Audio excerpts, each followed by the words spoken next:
Mga 20 po. Kasi, hindi ikaw. Kasi, bukod sa totoo kong anak, lahat ng kapatid ko na mas bata sa akin, tinrato kong anak talaga. Pinag-aral ko, nagpakananay ako sa kanila,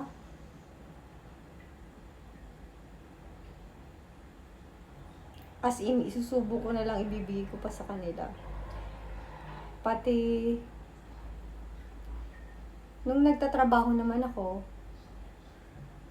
nagkaroon ako ng mga 18 employees, tao.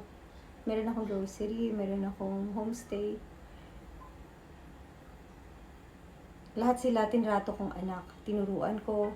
Never ako nagtrato ng ibang tao. Kahit yung helper ko, tinrato kong kapatid siya ka-anak.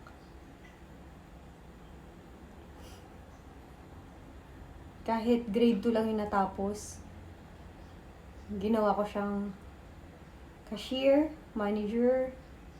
Talagang tinrain ko siya for 10 years. Ganun ako magmahal eh. Ginagawa kong anak.